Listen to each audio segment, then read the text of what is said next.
Episode 4 of Forget You. Not starts with us back at the comedy club as a male comedian discusses the differing reactions to marriage from men and women.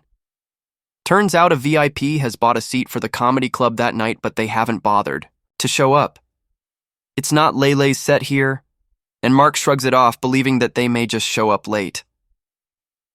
Back in time, we see Kwang Chi playing mahjong with his friends back home, but you can see the strained relationship with Laylay building from a mile off. She shows up at the door without being picked up from school, and she's fixated on her schoolwork. From her dialogue, it also appears that Kwang Chi has been jumping between different women with flings or short-lived relationships. In the present, Laylay does her set, but she focuses on Chae-yun's birth, but she's not getting the same reactions. She was before, and Mark knows it. He encourages her to use the divorce she's going through as material, given it's rife for exploitation, but she doesn't want to be cliché. However, the real issue here is that last time she ripped into Kai, it caused the downward spiral of their relationship, and she clearly doesn't want to make matters worse. Laylay is flustered when she shows up at the hospital later on with Kwang Chi. Her mother has been brought in and is deceased. This causes all sorts of memories to come flooding back for our titular character, who heads outside to get some air. Our flashbacks this time jump back to see how Kai and Laylay's mother, Xiao Fang, met.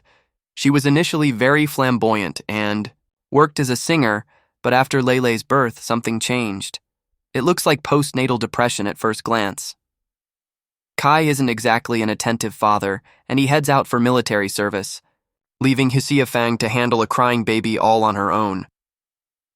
Unfortunately, this is a mainstay as Laylay grows older, and Xiao Fang is never happy as a mother. She doesn't converse with her kid, she barely plays, and eventually, she packs her things and leaves. It's a heartbreaking way to go, especially as all Laylay wanted was love, and her mum was never able to give that to her.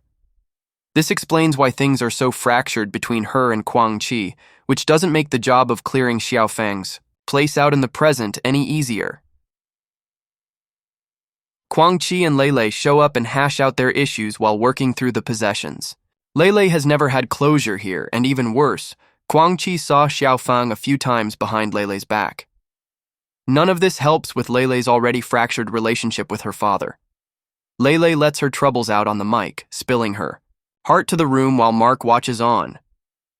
Thankfully, it's an empty crowd, and Mark decides to take a chance and go for it with Laylay's new direction, but is quick to remind her that these people come to the club to forget their worries, not to be completely depressed. Is here where we see the truth of the matter. Apparently, Xiao Fang did try with Laylay and wasn't completely depressed the entire time as we'd been led to believe. She smiled and spent time with Laylay, and when she left, Laylay actually let her go willingly. Laylay has been keeping all of this repressed for a while, blaming her dad for the way Xiao Fang just left, and also explaining how this big chasm in her heart has never really been healed. Finally confronting this now, she puts to rest the memory of her mum, signified by the ketchup lids she's kept, a reminder of when her mum used to cook and taught Layla how to do the same thing.